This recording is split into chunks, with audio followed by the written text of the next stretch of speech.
Olá, queridos irmãos, estamos juntos para estudarmos mais um ensinamento do nosso Mestre Jesus. Usaremos como base o livro Parábolas e Ensino de Jesus, pelo Espírito Caibar Schutel, e faremos a complementação com o livro Parábolas Evangélicas, escrito pelo Espírito Rodolfo Caligares. O tema do dia é a parábola do fariseu e do publicano. Propôs também a seguinte parábola, e alguns que confiavam na sua própria justiça e desprezavam os outros.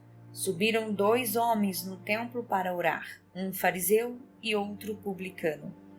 O fariseu, posto em pé, orava dentro de si desta forma: Ó Deus, graças te dou, que não sou como os demais homens que são ladrões, injustos, adúlteros, nem ainda como este publicano. Jejuo 2 vezes por semana e dou o dízimo de tudo quanto ganho. O publicano, porém, estando a alguma distância, não ousava, nem ainda levantar os olhos aos céus, mas batia no peito, dizendo: Ó Deus, sê propício a mim, pecador. Digo-vos que este desceu justificado para a sua casa, e não aquele, porque tudo o que se exalta será humilhado, mas o que se humilha será exaltado. Lucas, capítulo 18, versículos 9 a 14. A seita farisaica era a mais prestigiada no tempo de Jesus, a mais influente, a mais dominadora, a que mais se salientava. Era uma espécie de catolicismo romano. Os fariseus, entretanto, eram servis, observadores das práticas exteriores, do culto e das cerimônias. A religião para eles era uma aparência de virtudes. Preferiam sempre a letra da lei, que mata, ao espírito que vivifica. Eram hipócritas, inimigos encarniçados das inovações, cheios de orgulho e de excessivo amor ao domínio. Eles tinham uma aversão especial aos publicanos, a quem consideravam gananciosos, e também porque inimigos do fisco tinham de pagar a estes os impostos que lhe cabia na coleta. De maneira que os publicanos eram, para os fariseus, homens desprezíveis de baixa sociedade e, portanto, cheios de mazelas, ladrões, injustos, adúlteros. Não só porque não se curvavam muitas vezes às práticas dos sacerdotes fariseus, como também porque uma prevenção partidária anterior os havia separado da seita farisaica ou do judaísmo. Jesus, que muito se ocupou em desmascarar a hipocrisia dos fariseus, julgou acertado propor essa parábola, cujas principais figuras eram um fariseu e um publicano. Quis o mestre mostrar que o orgulho de seita, o orgulho de classe, o orgulho de família, o orgulho pessoal, finalmente, o orgulho em suas múltiplas formas é mais prejudicial à salvação do que mesmo o publicanismo, como o concebiam os fariseus. Ainda mais, quis demonstrar que no publicano, com todos os seus senões, ainda se encontrava um gesto de humildade, o que não acontecia no fariseu. O publicano conhece os seus defeitos, sabe que é pecador, nem ousa levantar os olhos para o céu. Limita-se a bater no peito e a dizer: Ó Deus, sê propício a mim, pecador. Enquanto o fariseu reconhece em si somente qualidades boas e a sua prece é uma acusação aos outros, até o pobre publicano que lá estava rogando ao Senhor o perdão de suas faltas. O orgulho é um dragão devorador que destrói todas as qualidades do espírito, enquanto a humildade, ao olhar de Deus, nos eleva à dignidade dos justos. Vale mais ser publicano e miserável do que fariseu, coberto de ouro e de pedras preciosas. Vamos à complementação. Para o perfeito entendimento desta parábola, faz-se mistério, antes de mais nada, conhecer que significam os termos que lhe servem de título. Fariseus eram os seguidores de uma das mais influentes seitas do judaísmo, Demonstravam um grande zelo pelas suas tradições teológicas.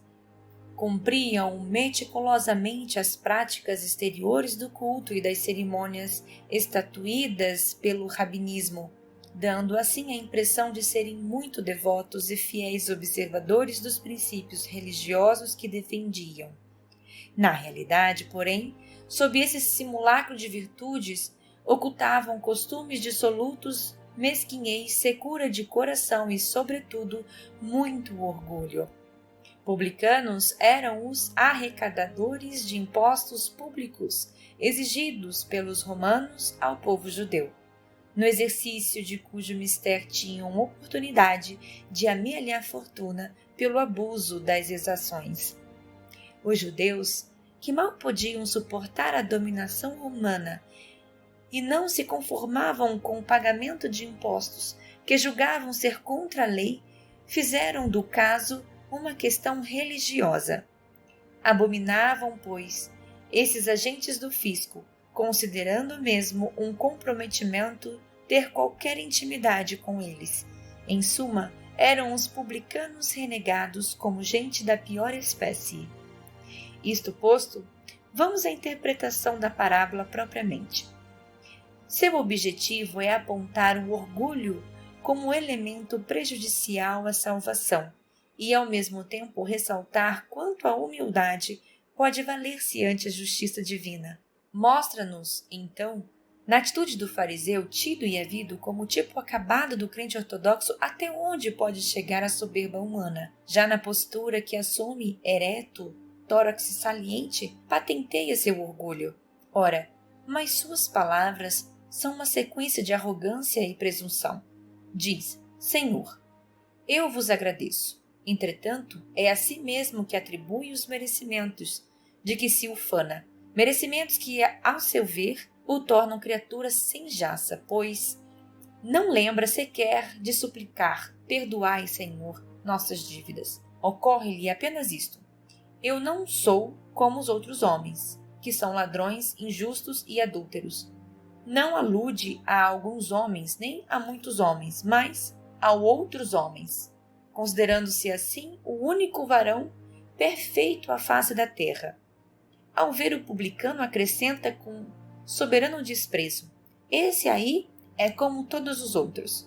Põe-se em seguida a exaltar os próprios méritos, as boas ações que faz, e nisso se resume a sua oração. Já o publicano, que diferença! Aparta-se a um canto do templo, avergado, como que a sentir o peso da própria consciência. Sua humildade lhe permite uma justa apreciação de si mesmo, o reconhecimento de suas culpas e imperfeições. Por isso bate no peito contrito e exclama: meu Deus, tende piedade de mim, pois sou um grande pecador. Pois este, e não o outro, foi quem se retirou justificado, sentenciou Jesus, finalizando a lição.